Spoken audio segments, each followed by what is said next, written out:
I will come you back again to another video lecture on C# programming, and in this video lecture, we'll go ahead and look at substrings or substrings in C#.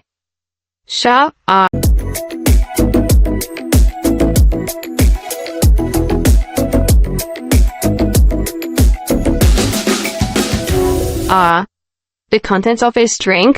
Let's say, for instance, we have a string and the name of the string is a stream name is equal to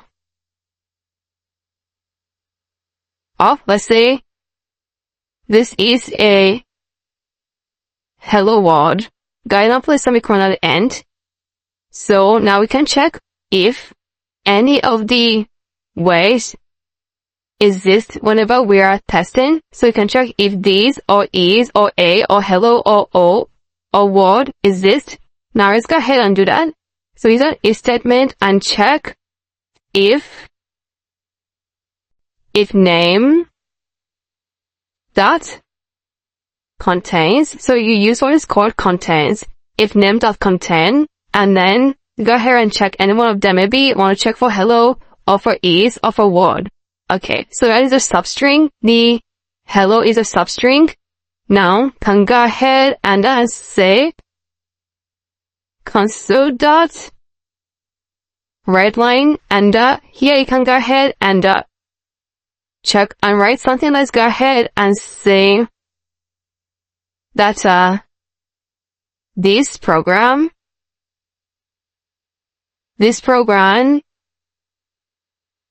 checks for hello in the sentence above. Alright, so now if you want to check for any of this, you can go ahead and put that inside.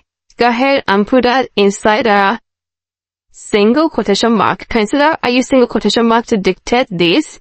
Alright, go ahead and place semicolon at the end. And now put the read key console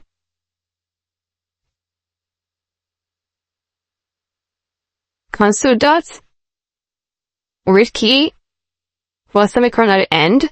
Now go ahead and run this code. Let's check it out. So the program checks for hello in the sentence above, and then because it is found, that is why the sentence was able to print out. What if you go ahead and remove 0 from here? Remove 0 from here, and that is how. Run this code and check it out. So this program checks for hello and it doesn't meet the condition. So what happens is that why this still prints out, because it can be able to see hash, e, and so on. So even if I go ahead and remove hash and remain hash there, it's still going to print out because hash still exists in here as a substring. Now what happens is, what if you go ahead and say hello that does not exist? Go ahead and try this out and check it out. You see, nothing was printed out because that does not exist. Okay, so you can go ahead and remove, maybe we put out to be zebra. Around this code, zebra does not exist.